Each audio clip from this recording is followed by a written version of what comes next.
Do you like good news or bad news first? Normally. I guess bad news. No. I was curious, this like community living, there's obviously the positive side, but what would then be like the bad news side? What's the negative side that comes up in this? And before that, say like in a few sentences, what is community living according to you? I was literally going to be like, hey, I think we should say what is community living first. What is community living? I've only lived in communities in San Francisco. So I've lived in 5 named communities. Named communities meaning they had a name. But I've also lived in many houses. Probably in the last 5.5 years, 8 different houses across San Francisco. I do travel around a lot, as you can see. For how many years did you say? 5.5, 5 years and almost 6 years actually. I moved to SF June of 2020. Nice. So it's been almost 6 years. You have a lot of experience. Yes, and I've lived in 5 different communities, anywhere from 5 other roommates to 22 other roommates. So 23 people living in the same house. That's the largest one I've lived in, called The Monument. For me, community living is where it's not just people living in the same house together, but there is a code of conduct almost. There is a culture set in place. There are weekly dinners happening. People come together often to work on crafty projects within the house to improve the house. Yeah. People host events together and bring other community into the house. I think culture is something you feel when you're in a space, but it absolutely must be set by someone who puts in an incredible amount of effort, who acts as the head of the house, a leader of the house almost. And once the culture is there, it's kind of sticky. It's Yes, but all of the people I've lived with who were the heads of the house, and they'd never say that, but you can feel it. yeah. They always, they've told me on multiple occasions how exhausting it can be. It's not something you set once and you just expect it to be followed. It's a constant reiteration, constant pouring of effort. Every time you see something is not going according to plan, you have to be the one to step in. So it's exhausting to be that person. What kind of people have you been living with? Like young, old, technical, hippies? What's the vibe? Is it all paths of life? I've lived with everything you just said. So the first house I lived in was 11 people, and we were from 5 or 6 different countries, so pretty international. And there were people, the youngest was back then, I was 24 myself, and the youngest person was 21, and the oldest was 35 or something. That's all pretty young still. Like in you think that's still like, young? I would say that's like young adult range. Adults is maybe 40 and kids and all this stuff. One house I lived in Oakland, the oldest was about 50 plus. So the youngest was 25, 26. So yeah, I also remember living in a house in Oakland, which was especially anti-tech. Nice. Non-tech. I shouldn't say anti-tech. I don't think any of us are really anti-tech because we do use tech. But none of the people working there were a tech worker. And that was explicitly said that we don't really No, want. it wasn't. No. That's It just the thing. happened. Yeah. But in the interview process, they know who they're interviewing, and they look for people who vibe with them. And you wouldn't say they interviewing, you mean the people already living in the house. They Exactly. decide somehow. Exactly. Like a vote. Almost every house I've been in I had to go through some interview process or an application process. It's pretty intimate to choose to live with other people. It's like that's a quite big commitment, even if it's just a period of time still. Yeah. It's your life, kind of. Yes, and I like that they're so intentional. How did you get into this? Like, what's the story? How did you find this type of community? It was so unintentional. And honestly, I look back 5 years ago, the person I was, and I'm still very much a similar person. I was, and still am, an introvert. It's anxiety-inducing for me to speak in crowds, in groups. Yeah. Still, but I've come a long way. But back then I was terrified. I remember I moved to SF in June. I lived in some house in the Mission, not a community house. And I was looking to move into another house, so I went on Facebook Marketplace. And I messaged some 20 people that I was like, oh, this house seems interesting. Yeah. One of them happened to be the head of my first house. And he told me, oh yeah, 11 people live here. It's a community house. And I was like, no, thank you. I don't want to live with 11 people. That's the first reaction. That's the first reaction. People don't really like. Sounds like a drag. It sounds like it's more work than it needs to be. And also, I'm an introvert and I don't want to live with 11 people. So I let it go. Nothing happened for 3 months. Suddenly, out of the blue, I still remember, I think it was, I want to say December 25th, 2020, I get a message from this guy saying, hey, we're hosting a backyard bonfire party in our community today. You're Nice. welcome. Don't even know why he chose me. Yeah, I think he just invited all of his Facebook message friends. And in that moment, I was sitting in this co-working space out there, and I Right. was feeling spontaneous. I was like, I feel like I should do something different today. Nice. I said, I'm going to come. I went there, and from the moment I walked into this house, I felt it. It's a palpable feeling. It's- That's like a calmness. This is a family community. It's just relaxed. It's not a party where everybody is kind of. That's how I feel at least. Yeah, I'm trying to remember what was the first thing I saw. This house, you walk in, and immediately on the walls there are diagrams and art and paintings and map of the origin of religion, stuff like that. So it's intriguing. And then I walk up and I see the living room is really small. It's as big as this room that we're in right now. It's cozy and it has a ball pit, I think. A ball pit in the corner of the room. There was so much character, and they have a costume closet in this house. And they're like, if you want, you can pick a costume from there for this backyard bonfire. That night, I got to know what I felt like I had only eaten apples my entire life, and now someone introduced me to this thing called grapes and mangoes and oranges Yeah. and bananas. I always think the spectrum of human experience is wide, and when you live with other people, you can reach further into the positive spectrum of what it could be, like a family. But perhaps you can also reach into the negative part of the spectrum, because if you're just by yourself, it can't go that wrong. But when you're with other people, there's more complexity. But it's totally, in my mind, worth it, because you might reach to this positive experience. But that's where I wanted to take this now, is like, since we started with the negative, like what's the things you need to consider if you're pondering to live like this, to take care of these things, because they might easily go wrong. Maybe some stories or from your experience. Oh, yeah. Let's see. Personally, I remember there was a house, the 22-member house. Yeah. The monument. It's an iconic space. It's a warehouse that this founder turned into a community house. Wow. But they would host events that went on until 5 a.m. Many weekends. And this wasn't the case for the first few months, because I moved in end of 2023. So during the winter months, it's quiet. And I loved it. But when the summer began, and they began to host events almost every weekend that'll go until 5 a.m. Basically and parties. Incredibly loud music with 200 people in the house. Not in my room, of course. It's like in the downstairs. But of course it affects. I couldn't sleep. And I realized that it's a me problem. It's just not a fit for me living here. So every time they did that, I would go to my friend's house and sleep that night.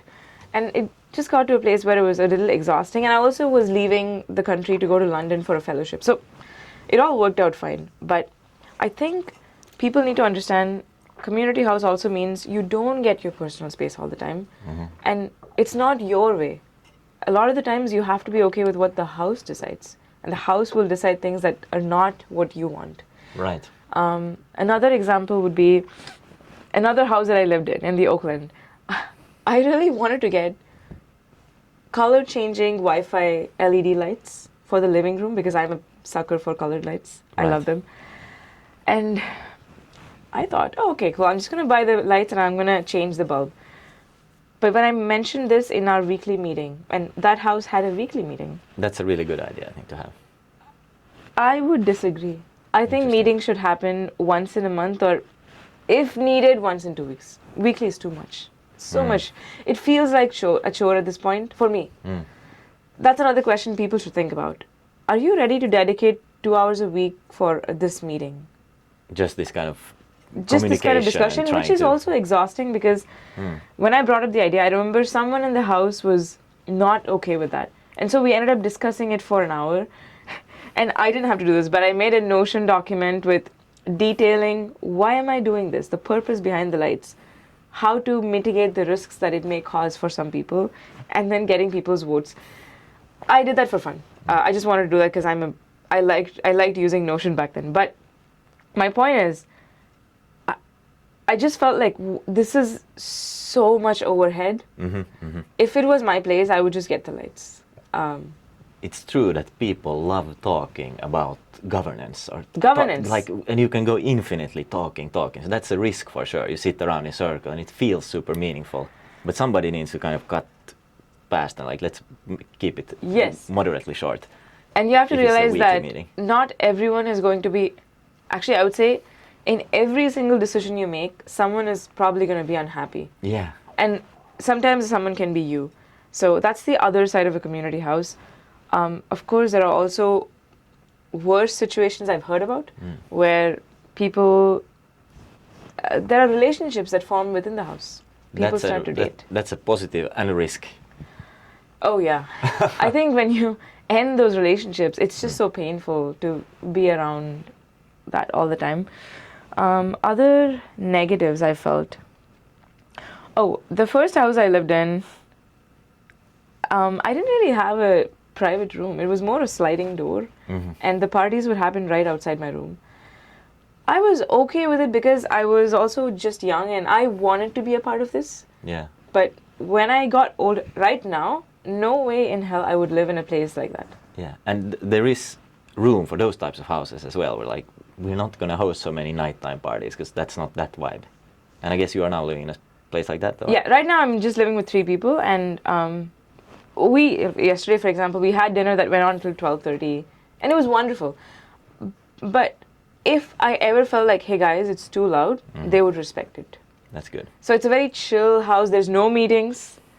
It's not a community house. It's just 3 people, but it feels like I'm part of a community, even if there's no name for it. Yeah, I guess that's up for definition, how many people you need. I think already if you are 3 or more, you get this a little bit more people vibe. You have to manage relationships and maybe it's more nuanced. Would you agree? Yeah, I would say 3 is a community. 4 is definitely a community because this is the smallest house I've lived in terms of a community. And it feels like, when I think, it also feels like the perfect size for me right now. So people should really ask themselves before joining, definitely don't say yes without visiting this space. Yeah. I mean, have I visited? Yeah, I visited all the spaces I moved into, every single one. And there's a feeling I get when I go to the space, they give me a tour and I walk away.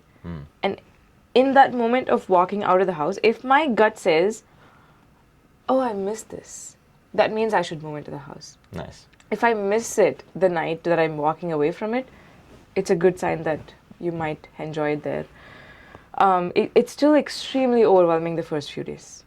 Every single house I've been part of, the first few days, I feel overwhelmed because I'm also introverted There's a lot of people. be around so many people. And also to feel this sense of, because you watch people so close. They're like a tight-knit clique almost. And you're wondering, how can I be a part of this? How will I ever be a part of this tight-knit group? Right. And sometimes you don't, and sometimes you do. And the first few days, though, I always remember feeling very left out of the inside jokes of the house.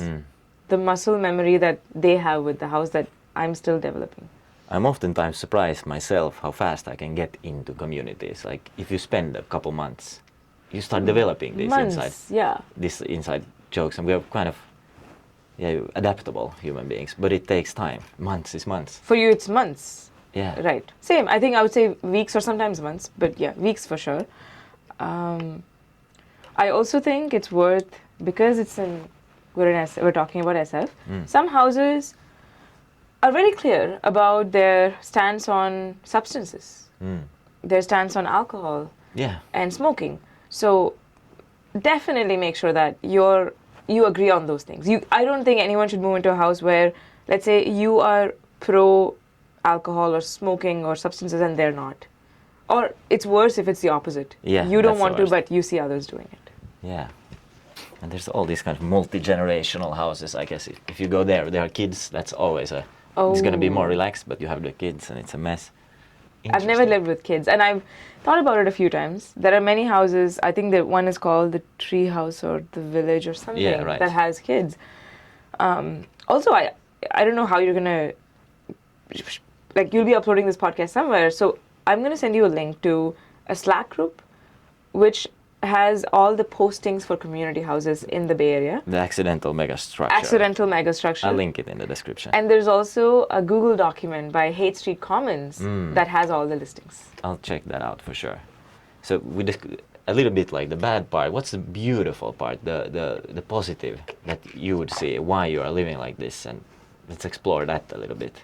The beautiful. My first house was definitely the most impactful house for me. Also because it was the first. You changed. Well, how so impactful? Like what I said, what you said about the spectrum of human experience. Yeah. It felt like I was watching life in monochrome, in gray and black and white. Yeah. And then I see all this color. I thought having fun with people meant playing a board game with them, Yeah. eating dinner, going out to movies. But that house showed me that there's so much more that people can do as a community together. When you have more time, you exist together. Yeah, and I think someone also has to be that catalyst for the house. And so for example, we would take all the musical instruments in the house, a guitar, drums, keyboards, keyboards. And then we would go on top of Bernal Heights, drive on top of Bernal Heights, which is a small mountain. Yeah. And we'd set up Christmas lights, fairy lights, and then just sing karaoke for 6 hours. Okay. Music is such a good bonding experience when you are people in it. That's my experience. Like, music is the best. And Really the nice. other time I remember, I actually co-hosted this, a dance party where our house had 3 levels. We themed every level to be one type of dance. So the top level was ecstatic dance, second was partner dancing, and the final one was like strip pole dancing, only because we had a pole. Was this a public event or just a house? No, public event. Yeah, People so could come. you had a big A lot of bigger people party. came. Nice. And One thing with living together, I found that you cannot have a mask on. You know, people have this mask you interact with the world on. Because if you are living together, it's exhausting to have a mask on all the time. It's almost impossible. So over months and months, you will have to be yourself, you know? And you meet people as they are. You see the good and the bad. If you only meet someone for coffee, they can kind of keep up this fake mask. But living together, you have to meet reality. And that's a beautiful thing, because then you can actually, I don't know, that's where life is. That's real. And I like that you are real with each other. And I think that's for me when I lived a brief period like that. I got the same way you grow when you work in a business. You kind of have to meet reality. Like, this is now the business, we have to work. You cannot fake it. And the same way when you live together, it's a very real relationship. And that helps human growth, I think. But it can also be exhausting if you try to keep up this mask. Then you will not enjoy the house, or because you will exhaust yourself, or you try to hide some part. It's all there, the mess. So that we would consider as well. That are you able to be this kind of honest with yourself and others? Is very useful. I wonder if, for some reason, I'm hesitating to agree with that, even though what you're saying makes logical sense to me. And I'm wondering why. It's a good, interesting feeling. Probably because I don't think I've always been unmasked in the houses that I've been in. I wouldn't say that. I think there's definitely a mask in the early days. The first few weeks and months there is. Yeah. There were definitely, in the first house especially, there were many moments when I was unmasked. I was just having fun and enjoying the process. Right. That is such a case-by-case, person-by-person basis, because there are just some people who have been masked for so long that it takes an incredible amount of effort for them to be themselves. Yeah. And I'm one of those people. I think I have, I'm now coming to a place where it's very easy for me. I can just be myself, but not back then. I couldn't say that about myself. Would you say that living in these houses has helped you on that journey? The biggest reward I've gotten from living in houses it's actually not even the friendships with people, which I want to say is on the negative side, because I realized when I live in a community, I feel a sense of closeness with the people I'm living with. Yeah. But the moment I move out, I don't think it stays. I mean, Interesting. 95% of the time, it doesn't. And I don't know if it's me or the other person. It's obviously both of us. I haven't put enough effort to keep in touch. Neither have they, probably sometimes. And I think that's the illusion of community houses for me, is the sense of closeness is dependent on the proximity of you being next to each other. Yeah. And when that breaks, Yeah. a lot of people just lose touch. I know people who are best friends. I think I am someone who connects closely with people with whom I can take an interest in their career and they take an interest in my career. That's my way of getting very close to someone. And many of these houses, you don't really talk much about your work. That's the other thing. It's I true. Yeah. realize in communities, with most people, I don't really talk about my career that much. I wonder if it's in SF. There's this San Francisco. There's the hippie bubble. You know, there's a lot of hippie style communities that are more. They're definitely not the tech, bubble. Yeah. AI. And if you start talking about AI stuff, it's a little bit like, why are you talking about this? It's Some more- people, yes. And this is the funny thing. I don't resonate with living in a tech house either. If I was living in a hacker house or a tech house or an AI house, I think I would constantly be missing this other vibe. Yeah, I'm living in one right now, and that's the trade-off I see. Yeah. But at the end of the day, I think it comes down to what do you want in your life in this phase, the next 6 to 12 months? Do you want to be focused on your career and be around people who are focused on their career? Right. Or do you want a little more fluidity? Just a sense of fun and serendipity. That's what the question everyone should ask themselves. And there's such a variety. How many houses do you think there are here in San Francisco? I Like thought this? I knew the number. I thought it was maybe 25 at some point, but I know for sure it's more than 50 at this point. Yeah, I've heard the same, like over It's 50. Over 50. But that's only the named houses. Yeah. Unnamed, I don't even know. But Interesting. yeah, there are some established ones like Agape, the Muse, the Embassy. I lived with 7 people during COVID, and one of them I've got really good friends with, and the rest, like, we don't stay in touch. But still, we're like, I message the group chat sometimes, like, what's up? But I wonder why. I think it was just I resonated more with this one person, and the others were like, good people, but not friend. So it's just some people you get along with, and some are, it's just not that. And that's fine. It's totally And fine. I don't even think it's a question of. I used to think it's because maybe the relationship is not as nourishing, but that's not true. There are many people I've met who are just absolutely wonderful, with whom I could have had a great friendship. I do think at some point it's a question of just how much bandwidth and time we all have. Exactly. Because Exactly. I'm an immigrant like you. We are immigrants, which means we have a set of family and friends who are not even in this country. I have a huge set of family and close friends who are in India right now. How is living in India? Is there anything similar to this type of communal I've living? never seen. No, but I haven't explored also. I've never checked to see is there something there. Yeah, because there is a certain. It makes sense to live together, also to share resources. You might get access to a really nice house if you have Yeah. many people, if you're open to that. You know, I actually am not closed off to the idea that someday when I'm married and when I even have a child, I can see myself wanting to live in a community with other families. Yeah. Because I cannot live by myself. Although I lived in farms for most of last year working on my book, but that's only because I went there for a specific reason, to finish my book, so I needed quiet space. What was the book about? The book, it's my third book. It's my first novel. Nice. It's a coming of age story about love, but it's not a love story. Okay, it's like more than just love story. It's more than a romantic love story. I like that. Yeah. Love is part of it, but there's the whole spectrum of life. Exactly. Makes sense. Yeah. Beautiful. I also believe that it seems like a superior way to also raise children. Like, imagine if you're many adults and as many kids. I was speaking with this guy who's living in a house like that, and he said that, hey, sometimes I do the bedtime stories for the kids, and sometimes someone else do it, and I get Yeah. the day off. You know, it's and there's more multi. The reason why I'm bullish on this is it's so obvious that human nature, in nature, we lived in clans and in groups, so this is our natural state.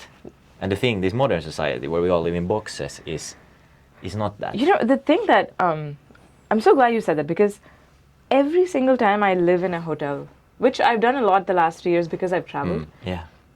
it feels so alienating and unnatural for me. Yeah. Living in that tiny space where I don't know anyone who's around me. Yeah. I could die in that room and no one around me would even know. And that's such a unnatural feeling for me. I don't like it at all. There is some balance, that there's surely some message from this modern society that we live apart. Maybe there's something good there as well. You have your own space to think and to create, but I think we've gone too far and the pendulum needs to go back a little bit now. I agree. Into And like I said, community. I myself go away for a few months to work on creative projects. That's why I keep hammering on the idea of, what do you want in this phase of your life? Do Right. you want to be around people, or do you want to be by yourself? I think most of us, for the most part, want to be with people. Yeah, at least I think many people consciously believe that, hey, I enjoy my own time and I need my apartment, but it's insidious. I noticed this in myself during COVID, that I thought, yes, I enjoy this alone time, but then after 6 months I was looking like, actually I'm not flourishing at all. I thought I enjoyed it, but I'm just much more on the screen, I'm eating poorly, I'm sleeping poorly. And when I'm with people, I tend to be more like in a positive state. So I had to switch my mindset from thinking I need my alone time to now I'm like, actually, probably not. I enjoy this community. But Then I there's- think sometimes you have to do the thing that you think you want to realize what you actually need. Well said, well said. So I'm glad you did that. I'm glad I did that. I went to farms, and on the contrary, I realized for creative projects, especially in writing a book, I actually cannot do that in SF. I could not. I've been trying to write my last revision of my novel the last few weeks. It's been torturous. Let me hear what are some lessons you've learned about living, about human beings, maybe about yourself, that have come along these years of living in communities. Does anything come to mind? It could also be lessons like, that's definitely a mistake I did, I don't want to do that, or something you've seen in anything really. A lesson that keeps coming up, and also in community houses, is all of us want to be liked. Every Yeah. single one of us, Yeah, that's all we want. We want to be liked, we want to be respected, we want to be heard when we're around people. And I'm always thinking I'm the only one who feels this way. I'm the only one suffering in this desire to be seen in a community. But then people open up to me sometimes late night when we have a long conversation, and I realize, oh, that's the thing that actually connects us. It's not the thing that makes me feel lonely. That's something I keep learning about human condition. that's such a good point. It's so true. We just want to be liked. Simple. Yeah. And I think it's so beautiful to really, really, really internalize that, because first of all, you don't feel lonely anymore. You don't feel like you're the only one. And you get out of your own head and realize that there are other people feeling this way. And you can make them feel better by just Yeah. listening to them right now and talking to them Yeah. and making them feel seen. Such a small thing. Just one comment there can make a huge impact for someone else, and it's so easy for you to give that comment. But yeah. Exactly. As simple as when, let's say, there's a dinner party and a lot of people are speaking, there are always, in a dinner party, I've always wanted to try this thing where, let's say 6 people are sitting around a table. There is this counter in front of everyone that tells you how many words you've spoken, Yeah. just for fun. Yeah, that And would you be get to nice. see the counter, and there's always a spectrum of some people speaking way too much Yeah. and others never speaking. And everyone gets to see this just for fun. Interesting. You know? And that's a side point. But my point is, in dinner parties, I always notice that I'm generally on the quieter side. I may be observing more. And sometime I observe someone says something, but it gets ignored because someone else is more loud. Yeah. and bombastic. Charismatic, whatever it is. Exactly, charismatic. So everyone's listening to this person, not this person, and I'm like observing and thinking that person must feel so unheard right now because I have been that person. So in that moment, if you can just be like, hey, she just said something, let's listen to her, Right. it means a lot. That's true. I always felt that there's a certain beauty to a conversation when it flows naturally and you don't stay too long on one topic. So as soon as it becomes monologue, it's like the beauty of the conversations, the flow and ebb of it disappears. So that would be nice, the dinner Yeah. like conversation. As you were just saying this, I realized I think the best kind of conversations were where both parties want the other party to talk more and listen. Just if we're talking right now and I'm like, oh, I really just enjoy listening to you, and you're also thinking the same thing, Yeah. I think that's a great recipe for a conversation. In Swedish, there's this saying that to speak is silver, but to listen is gold.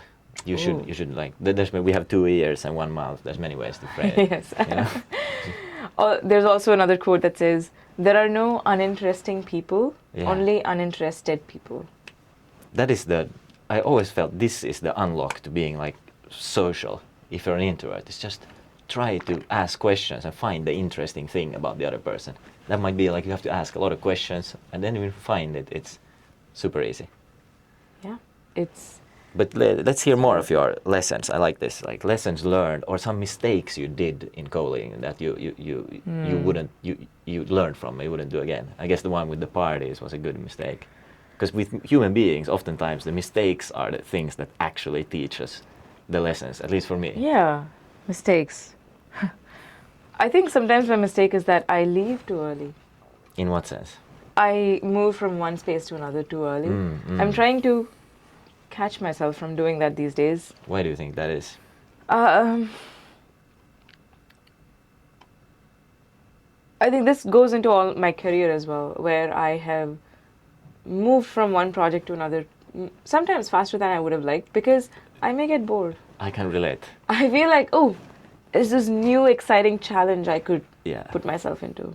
So I think when I'm thinking of life as a series of challenges and not something that sometimes I came across this quote recently that I loved, that love is not the cause of commitment.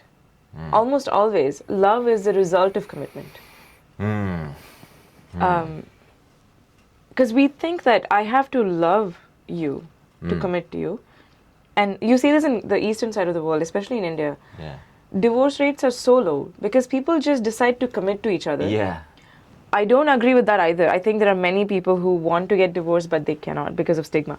But there is something to be said about once I commit to that, I'm gonna make this work. There's a balance there. You put a lot more energy, and I don't think I do that enough. I think I try to shy away from commitment a lot. Have you read The Little Prince? This famous book. But one of the lessons of The Little Prince is he has this love affair with a rose, a flower, and a boy.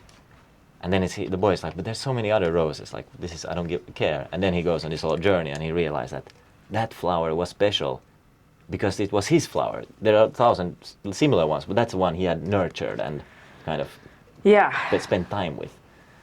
But there's a balance there for sure, and it's difficult to navigate that balance. Like, should I stay with this thing or go to the other thing? Because sometimes there is no rule that says you should always stay or you should always move. It's super nuanced. There's no rule. Even with your career, should I quit? Should I stay? If my job is making me unhappy, what should I do? The greatest question I think in anyone's career is, and I quit my job. Congrats. Although that is something I completely stand by because it wasn't a feeling I had one day. It was a persistent feeling for years for me, over 2 years. Yeah. So I knew it was the right thing. Something about these community houses, I find the flow of human beings is more like if you're 10 people living in a house, everybody has different networks of friends, and you meet in the living room. There's a higher flow of like people in your life, and people equals ideas and impulses, and the kind of I like that part of it, to have more ideas per day from random more serendipity like in my life. Yes. And I'm going to go back though to saying 2021 when I moved into the first house, I loved the fact that year was all serendipity. But if you ask me right now, I don't want serendipity. You don't want strangers in your living room. Only because I'm in a phase where I want to finish my book. That is my number one priority. And I don't need to be stimulated every single day with ideas for that. I just need to focus and get the... Sorry, I was going to say some curse word. Get the work done. You can curse, but yeah. Get the fucking job done. That's fair. Yeah, you should know, as you said, it was wise. You know where you're at and know what you want, and then you can That's I think create your life around that. Overall lesson for anyone I talk to would be explore always. Yeah. Never saying no. Explore and make sure to ask questions around your non-negotiables. The other thing you said was there's this unsaid leader of the house that's not explicitly said, but it's obvious to you. Yeah. Double click on that. What makes them? What's the characteristics, or why do you think that is something interesting about that dynamic? It's like, I personally believe a house needs a leader, just like human beings like a leaders. revolution needs a leader. I think the way you know that someone is that person is you're discussing an important topic around the table. Yeah. And you can see that the people look to this one person for guiding the discussion, for coming to a resolution here. And when they speak, you listen more carefully than when other people speak. And actually, that is one scenario where I'm okay with that. I'm not saying people's voices should get squandered, absolutely not. But there should be someone who has that, not even authority, I think the right word is... social capital. Perfect. Social capital. Yeah. And they build that capital They by have not genuine just... relationships.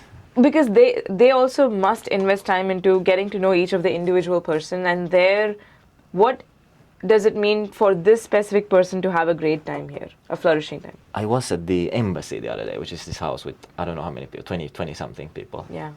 And I met this like middle-aged woman, and her presence was so strong in that room. The way she listened to people, and kind of, I saw that she makes this person feel heard. And even when she talked to me, I was like, what is this? Yeah. Like skill of, I don't know, social, that's a skill as well, how well you are in your relationships. And some people are genuinely interested about people, so they can build those relationships. That's what you just said. It's that if I knew that this person genuinely has tried to get to know what it means for me to have a good time here. Yeah. And they are trying their best. I feel they're heard. putting an effort. I feel understood. And even if they don't agree, even if my opinion doesn't get the majority vote, I'm okay with it.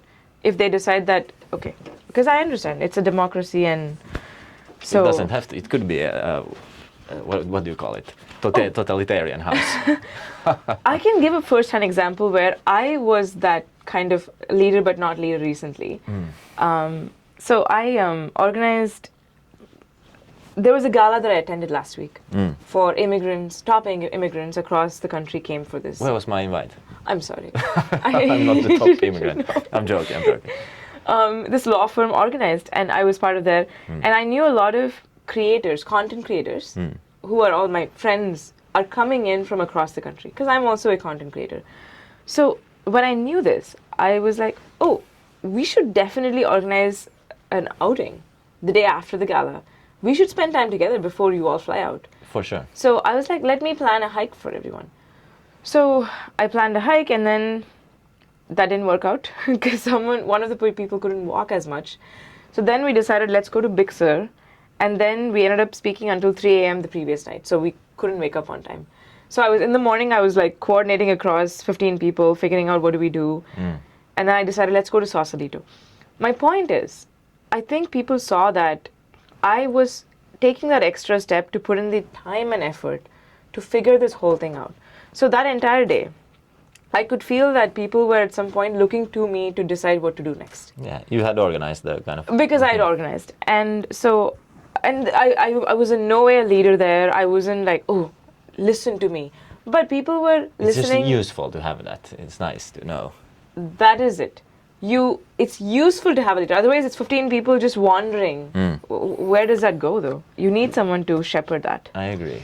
And I'm conscious of time, so I'm curious, is there some aspect of communal living you think we should explore still that I didn't some interesting, non-obvious, or some aspect of it that could be like fascinating to explore that we haven't explored yet?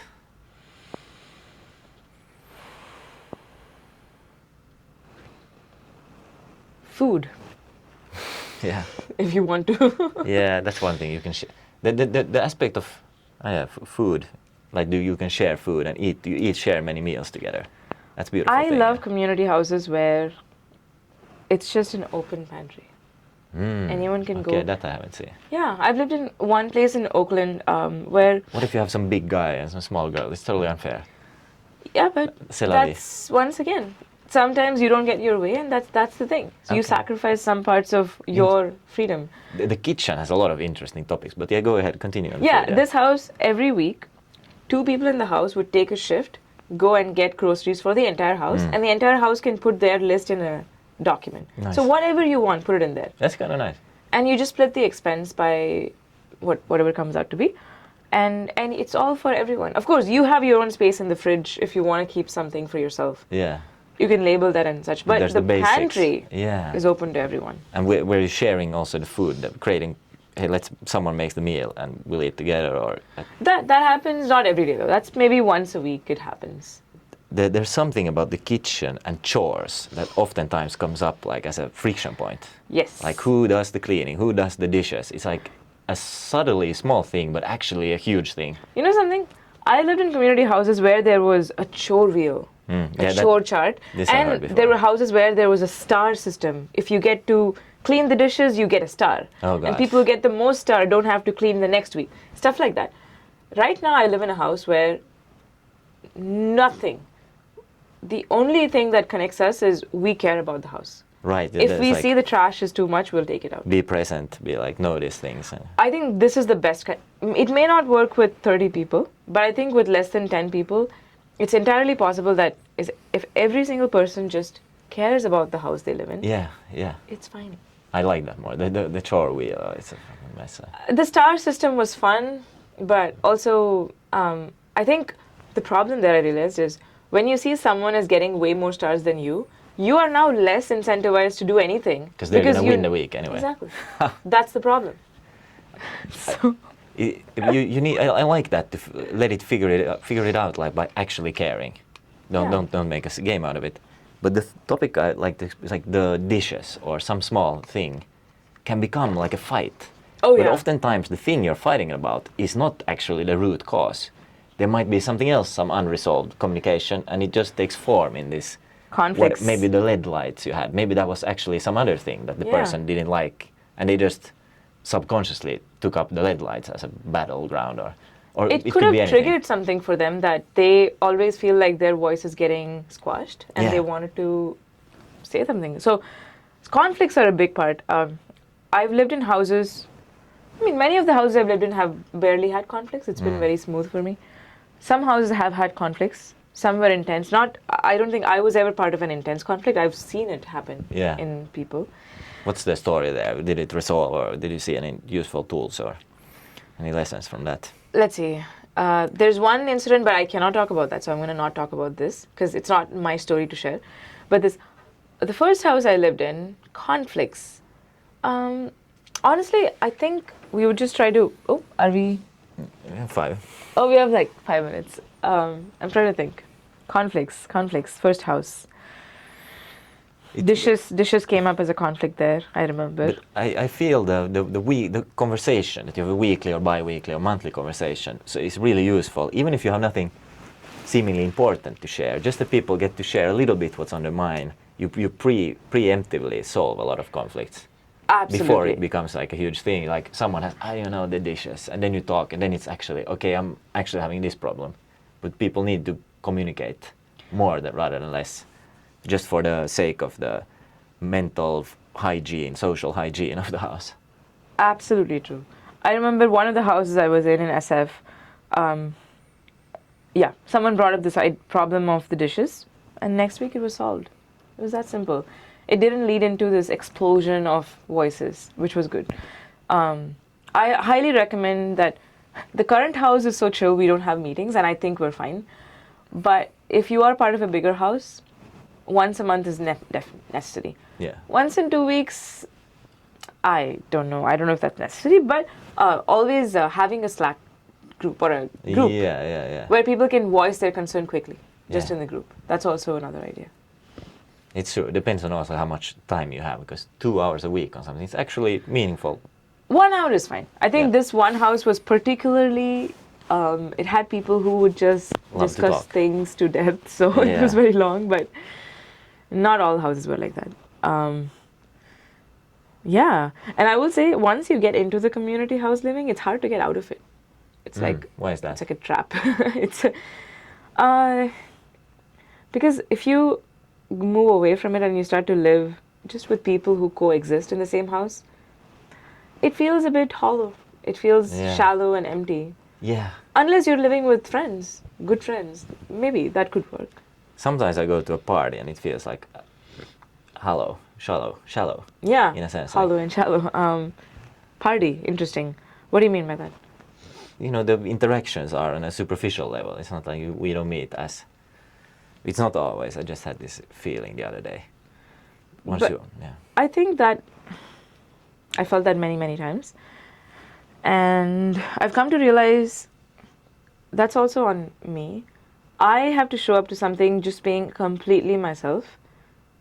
And True. then if I still feel like the other person is just not on the same wavelength, That's fine. Cool. Yeah, true that. You always find your people. I thought you said something interesting. You're a content creator. How's that going? How's the any lessons learned, or I don't know what? that doesn't have much to do with community living. It's totally different. It's just like totally different, but I've been doing it for a few years now. And You haven't found inspiration from the community living at all. It hasn't. you know the funny thing? You have I kept them have separate. barely talked about my communal living in my content. I post a few stories here and there, but this is the very first podcast where I'm opening up about this part of my life that I've kind of like kept precious so far that I haven't talked about. I feel this community living is a really interesting part of your life, because it's not something everybody does, and at the same time it seems to be a nice antidote to this modern kind of loneliness epidemic, Yeah. anxiety. I think it's also in times of economic hardship, I think it will be useful for people to live like this. There's many pros, and I think it's a nice meme idea to spread. I agree. I think for 80% of people, this could be a great solution to loneliness. I'm hesitant to say for the 20% only because there are some people who have so much trauma that they have to work through, Yeah. that being in a house where they constantly see discussions and conflicts may worsen that for them. But my 2020 year was terrible, one of the worst years of my life, and I discovered my first community in 2021. And I give it a lot of credit for helping me come out of this dark space that I was in. I think it could be very useful. I'm glad that happened for you. Yeah. Is it the only thing that's going to help? No. But it goes a long way. Just to, it's kind of like a insulin shot. I don't think this metaphor makes any sense. I'm just saying that it may not be a permanent solution Yeah. to your loneliness problem. But I think in that moment, it's a Band-Aid. It gives you what you want. Yeah. But you have to also do the work to actually change. Yes. I remember when I first moved into this community house, I was doing a lot of like yoga in my room, because being around people would bring up so much, like whatever anxieties and things, and I was like, fuck, I need a way to work that out. So I was doing that as a kind of coping mechanism of constantly being around people until I was able to relax more generally. Wonderful. I mean, on that note, I think the last kind of message that we should Yeah. I want to tell them is the first few weeks and months are supposed to be hard. It's not that it's hard for you only. It's supposed to be hard. And I hope people persevere through that period, because the beauty lies on the other side. There's a famous quote by Sante, I'm forgetting the name. Life begins on the other side of despair. Just like repair begins on the other side of conflict. I think a lot of beauty with community houses begins on the other side of the anxiety that you feel in the first few weeks. Damn, that's actually a great sentence. I just came up with it. It's a beautiful place. Let's end there. Hey, thank you so much. I'll put This your was social so media fun for me. Yeah. Thank you. Yeah, for me as well. I think it's perfect.